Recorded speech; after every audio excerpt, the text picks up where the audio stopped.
بچہ بستر پر یا بیڈ کے گدے پر پیشاب کر دے تو اس کو کیسے پاک کیا جائے؟ کیونکہ وہ بہت موٹا ہوتا ہے تو کیا اس کے اوپر بیٹھ کر قرآن پڑھ سکتے ہیں یا نہیں؟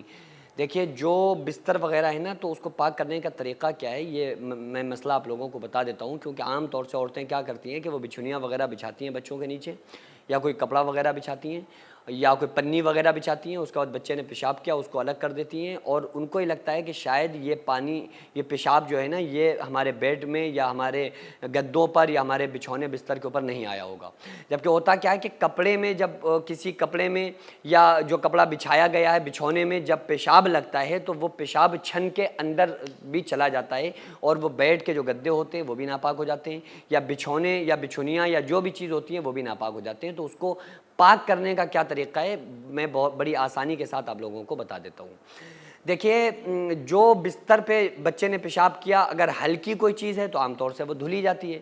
اور دھلنے کا مطلب یہ نہیں کہ آپ نے اس کو پانی ڈالا اور ختم کر دیا. اگر کوئی ایسا ہلکا اور معمولی سا کپڑا ہے کہ کوئی بچھنیاں ہے، کوئی بچھونا ہے، یا ہلکی پھلکی کوئی چادر ہے جو بچے کے نیچے بچھی ہوئی تھی، اگر آپ اس کو اچھی طرح سے دھو کے رگڑ کے صاف کرنے کے بعد اس کو نچوڑ سکتے ہیں ہاتھوں سے، تو پھر اس کو اچھی طرح سے 3 مرتبہ اس پر پانی ڈالنا، اس کو بار بار نچوڑنا. اور جب تک آپ کو یہ نہ ہو جائے نا کہ اس کا پانی کے ذریعے سے سارا پیشاب اس کا نکل چکا ہے، ختم ہو گیا ہے، جب تک کہ اس کپڑے کو آپ اچھی طرح سے دھوئیں گے. اس کے بعد پھر اچھی طرح سے صاف پانی سے 3 مرتبہ اس کو کھنگالنا، تاکہ ذہن سے یہ گمان بھی ختم ہو جائے کہ اس میں پیشاب کے قطرے باقی رہ سکتے ہیں. تو یہ تو عام طور سے عورتیں کر لیتی ہیں ان کپڑوں کے ساتھ، ان بچھونوں کے ساتھ جو ہلکے ہوتے ہیں. لیکن عام طور سے جو بیڈ کے اوپر بچھے ہوئے گدے ہوتے ہیں نا، وہ بڑے موٹے ہوتے ہیں، تو وہ صاف نہیں ہو پاتے ہیں، وہ نہیں دھل پاتے ہیں. تو عورتیں بھی بڑی مہارت رکھتی ہیں اس معاملے میں کہ انہیں جب لگتا ہے نا کہ بچے نے پیشاب کر دیا، تو وہ تھوڑا سا پانی لے کے آتی ہیں، اپنے ہاتھ پہ ڈالتی ہیں، اسے یوں کر کے لسیڑ دیتی ہیں، وہ سمجھتی ہیں پاک ہو گیا. یہ تمہارے دل میں، دماغ میں تو پاک ہو گیا، لیکن یہ اسلام نے ابھی اس کو پاک نہیں مانا ہے. آپ کو کیا کرنا پڑے گا کہ اس گدے کو آپ اٹھائیں. گدے کو اٹھانے کے بعد آپ اس گدے کو کھڑا کریں. جدھر سے وہ بچھا ہوا تھا نا، جدھر پیشاب لگا ہے، اس سائیڈ پہلے پانی کو بہانا شروع کریں. پانی بہائیں. پہلے آپ اس کو جتنا دبا سکتے ہو ہاتھوں کے ذریعے سے اس کو پش کریں، اس کو دبائیں گدے کو، تاکہ وہ نچوڑ کے جو بھی پانی کے ساتھ پیشاب ہے وہ نکل جائے، اس گدے سے باہر چلا جائے. اور اگر آپ نہیں اس کو نچوڑ پا رہے ہیں تو پھر کوئی ڈنڈا وغیرہ ہو تو اس کے ذریعے سے اس کو تھپ تھپانا، تاکہ وہ جو پیشاب کے ذرات اور قطرات ہیں وہ پانی کے ساتھ نکل جائیں.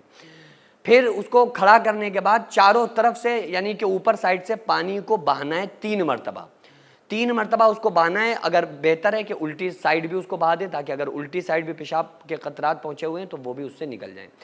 3 مرتبہ اس کو بہانا ہے. پھر گدے کو آپ نے گھما لیا، یعنی کہ پہلے کھڑا تھا اس طرف، پھر آپ نے الٹا اس کو کھڑا کیا، پھر ادھر سے بھی اوپر سے پانی ڈالا.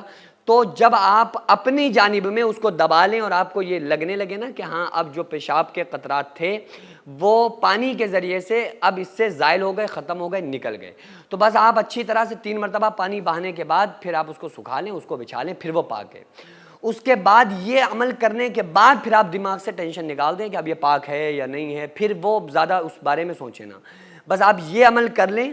اس کے بعد اسلام نے اس بستر کو پاک مانا ہے، تو بس وہ پاک ہے. اپنی جانب میں جتنا ممکن ہو سکے اس پیشاب کو کے قطرات کو نکالنا، پھر وہ پاک ہے. پھر آپ اس پر بیٹھ کر کھانا کھائیں یا قرآن پڑھیں، آپ جو چاہیں کریں، پھر کوئی مسئلہ، کوئی پرابلم نہیں ہے. سینکڑوں ایسے غریب پریوار جو فاقہ کر کے زندگی گزار رہے ہیں، اور بہت سے ایسے مجبور لوگ جو غربت کی وجہ سے بیماریوں سے جوجھ رہے ہیں اور ان کے پاس علاج کرانے کے لیے بھی پیسے نہیں ہیں، تو ان غریب فیملیز کو ہر مہینے ہماری سوسائٹی راشن دیتی ہے اور ان غریبوں کا فری میں علاج کراتی ہے. تو آپ لوگ ہمارے ساتھ مل کر ان بیوہ عورتوں اور یتیم بچوں کا سہارا ضرور بنیں، اور ان کے راشن اور دوا علاج کے لیے زیادہ سے زیادہ تعاون کریں، اور یہ ارادہ کریں کہ غریب کے بچوں کو انشاءاللہ بھوکا نہیں سونے دیں گے. اور ہر ہفتے، ہر مہینے آپ لوگوں سے جو بھی ہو سکے آپ تعاون ضرور کریں. ان کو 10 سال سے جو لوگ بستر پر پڑے ہوئے ہیں، انشاءاللہ تعالی ہم سب مل کر ان غریبوں کا علاج بھی کرائیں گے، اور ہر مہینے انشاءاللہ تعالی ان غریبوں کو ہم راشن پہنچائیں گے. یہ سوسائٹی کا اکاؤنٹ نمبر ہے اور یہ اسکینر ہے. آپ لوگ اس اکاؤنٹ پر یا اس اسکینر کے ذریعے آپ غریب فیملیز کی ہیلپ کر سکتے ہیں.